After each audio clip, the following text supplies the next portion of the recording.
د خصوصي پوهنتونونو یو شمېر استادان او محصلین وایي چې علمي بنسټونه باید په خپلو تدریسي پروګرامونو کې د سولې د ټینګښت او پراختیا لپاره نوي موضوعات ځای په ځای کړي. ځوانانو ته مثبت ذهنیت ورکول او د ټولنې د پرمختګ لپاره اړینه ده چې په علمي بنسټونو کې د سولې، عدالت او پرمختګ په برخه کې هم تدریس وشي. د ابن سینا په خصوصي پوهنتون کې په جوړ شوي علمي کنفرانس کې د یاد پوهنتون استادانو وویل چې د بشر د سوکالۍ لپاره باید ځوانانو ته د سوله‌ییز ژوند ذهنیت ورکړل شي. یکی از رسالت‌های دانشگاه‌ها ایجاد فضای صلح‌آمیز است از طریق ترویج آگاهی‌های همدیگرپذیر و تساهل مدارا و تساهلگر. دانشگاه‌ها می‌توانند که با ایجاد این رشته‌ها و با آموزش این بخش از علوم می‌توانند که فضای صلح‌آمیز را به طریق فرهنگی در جامعه ایجاد بکند.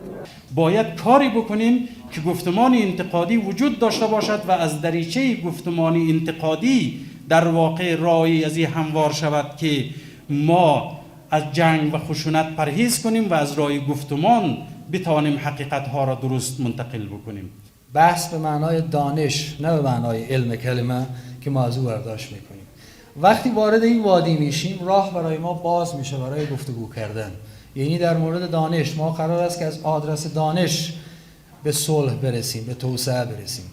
د دغه پوهنتون محصلینو دا ډول علمي سیمینارونه او کنفرانسونه ګټور یاد کړل او غوښتنه یې کوله چې ځوانانو ته د نور هم د زده کړو ښې زمینې برابرې شي.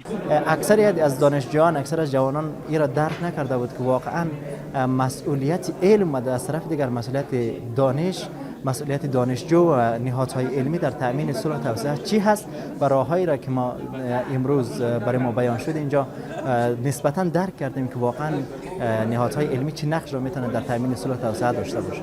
د هیواد په خصوصي پوهنتونونو او ښوونځیو کې ګڼ شمېر ځوانان او ماشومان په زده کړو بوخت دي. هیوادوال هیلهمند دي چې په خصوصي علمي مرکزونو کې د زده کړو د کیفیت لوړولو ته جدي پاملرنه وشي ترڅو ځوانان د پرمختللې نړۍ د نویو علمي میتودونو په رڼا کې وروزل شي.